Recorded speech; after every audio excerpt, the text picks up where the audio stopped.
साथ ही इस वीडियो में हम डिस्कस करेंगे independence day of India and Pakistan के बारे में। देखिए, जब भी हम इंडिपेंडेंस डे की बात करते हैं तो चाहे इंडिया की बात हो चाहे पाकिस्तान की बात हो, किस साल के बारे में हम सोचते हैं? 1947। तो आपको पता है 1947 में इंडिया आज़ाद हुआ था, ब्रिटिशर्स से इंडिया को आज़ादी मिली थी।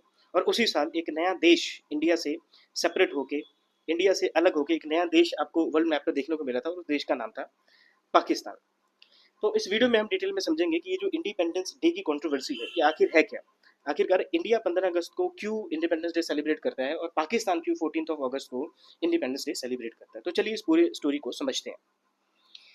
देखिए, 1947 की बात है। 1947 में अगर हम ब्रिटिश गवर्नमेंट की बात करें तो ब्रिटिश गवर्नमेंट को लीड कर रहा है क्लेमेंट एटली। उस समय का जो ब्रिटिश प्राइम मिनिस्टर था उसका नाम था क्लेमेंट एटली। 1947 में एक वाइस रॉय ऑफ इंडिया बनाया जाता है जिसका नाम था लुइस माउंटबेटन। लुइस माउंटबेटन को एक नया टास्क भेज के क्लेमेंट एटली इंडिया में भेजता है as a viceroy of India. Task क्या था कि किसी भी सिचुएशन में जून 30 1948 से पहले पहले ट्रांसफर ऑफ पावर हो जाना चाहिए। मतलब किसी भी सिचुएशन में जून 30 1948 से पहले पहले इंडिया को आज़ादी मिल जानी चाहिए। ये टास्क देके भेजा जाता है लुइस माउंटबेटन को क्लेमेंट एटली के द्वारा। जब क्लेमेंट एटली के द्वारा भेजा जाता है लुइस माउंटबेटन को इंडिया में, तो माउंटबेटन ये ऑब्जर्व करता है कि भाई सिचुएशन तो यहाँ बहुत खराब है, कम्युनल वायलेंस यहाँ पे बहुत ज़्यादा हो रहा है। तो यहाँ पे तो किसी भी सिचुएशन में इतने टाइम तक वेट करने का यहाँ पे चांस ही नहीं है। जून 30 1948 तो बहुत दूर हो जाएगा, इससे पहले ही यहाँ पे पावर को ट्रांसफर करना पड़ेगा। और ये बात सही है। माउंटबेटन ने ये जो बात बोली, ये जो ऑब्जर्व किया, ये बिल्कुल सही था। क्योंकि सी राजा गोपालचारी ने भी ये बोला कि 1948 बहुत दूर था। सिचुएशन इंडिया में ऐसी बन चुकी थी, कम्युनल वायलेंस इतने बड़े स्केल पे हो रहे थे कि 1948 तो बहुत दूर हो जाता। तो किसी भी सिचुएशन में पावर को 1948 से पहले पहले ही ट्रांसफर करना पड़ता। तो अब ऐसी सिचुएशन में माउंटबेटन ने क्या डिसाइड किया? माउंटबेटन ने डिसाइड किया कि किसी भी सिचुएशन में अब हम अगस्त 1947 में ही पावर को ट्रांसफर कर देंगे। तो ये डिसाइड इसने कर लिया था। और इसी की रिपोर्ट के बेसिस पे ब्रिटिश पार्लियामेंट में जुलाई 4 1947 को एक बिल इंट्रोड्यूस किया जाता है और इस बिल का नाम था इंडियन इंडिपेंडेंस बिल। इस बिल के अकॉर्डिंगली इंडिया को आज़ादी मिलेगी अगस्त 15 1947 को। अब इस लाइन को आप ध्यान से समझिए। देखिए, इस बिल के अकॉर्डिंगली अब ये बिल एक्ट बन चुका है, ठीक है, ये पास हो जाएगा 2 हफ्ते के भीतर भीतर, ये पास हो चुका था। तो इंडिया को आज़ादी मिलेगी अगस्त 15 1947 को। एक नया देश बनेगा पाकिस्तान, ठीक है। तो पाकिस्तान को भी आज़ादी कब मिलेगी? अगस्त 15 को ही, आप कह सकते हो। क्योंकि देखो, इस बिल के अकॉर्डिंगली डेट क्या डिसाइड किया गया था? अगस्त 15 1947। इस लाइन को ध्यान से समझिए। अगस्त 15 1957 को इंडिया आज़ाद होगा। तो इंडिया का इंडिपेंडेंस डे क्या होगा? अगस्त 15। पाकिस्तान एक नया देश बनेगा, तो किस दिन नया देश बनेगा? अगस्त 15 को ही। तो इनका भी इंडिपेंडेंस डे कब हुआ? अगस्त 15 ही हुआ, ठीक है।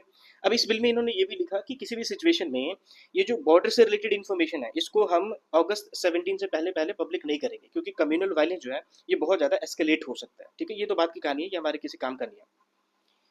अब जब हम बात करते हैं कि ये अगस्त 15 को ही क्यों चूज किया गया, आखिरकार अगस्त 15 को ही क्यों चूज किया गया इंडिपेंडेंस डे के रूप में, तो अपने इंटरव्यू में माउंटबेटन ने बोला कि हम सोच रहे थे कि हम किस टाइम पीरियड को चूज करें, अगस्त में किस डेट को चूज करें हम पावर ट्रांसफर के लिए। तो अचानक से हमें याद आया कि अगस्त 15 1945 को जापान ने सरेंडर किया था सेकेंड वर्ल्ड वॉर में। तो ये सबसे अप्रोप्रिएट टाइम होने वाला। तो इस तरीके से इन्होंने डिसाइड किया कि अगस्त 15 को हम ट्रांसफर ऑफ पावर वाला जो डेट है इसको चूज करेंगे। तो अगर ये बात सच है, और ये बात सच्ची है बिल्कुल, तो अगर ये बात सच है तो आप कह सकते हो कि अगस्त 15 जो है ये तो इंपीरियल प्राइड को शो कर रहा है, ये तो ब्रिटिशर्स की जीत को शो कर रहा है, ये इंडियंस के फ्रीडम को या पाकिस्तान के फ्रीडम को फॉर दैट मैटर तो शो ही नहीं कर रहा है। ये तो इंडियंस नेशनल सेंटिमेंट जो है इसको शो ही नहीं कर रहा है। ये बात बिल्कुल सही है। तो हम आज तक अगस्त 15 को क्यों सेलिब्रेट करते आ रहे हैं? तो ये बात तो बिल्कुल सही है।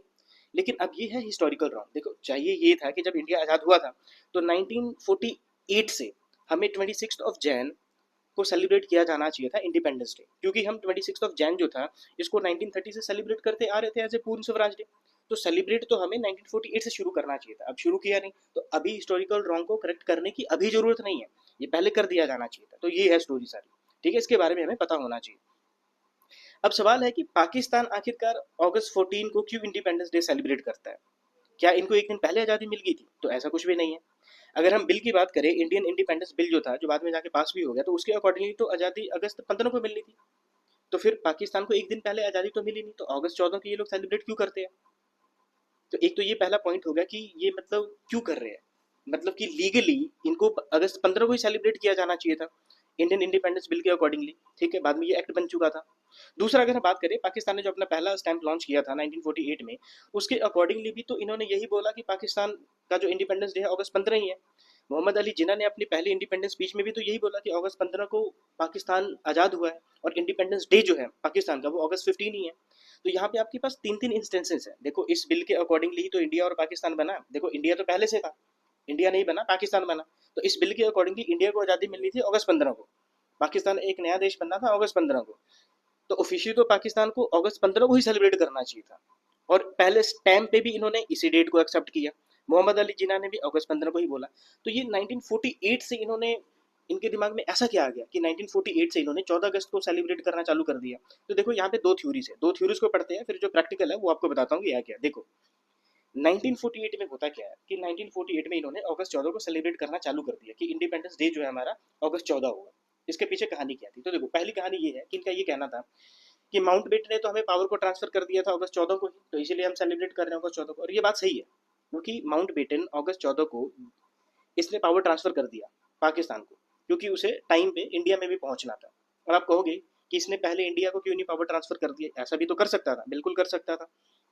नहीं किया, क्यों नहीं किया?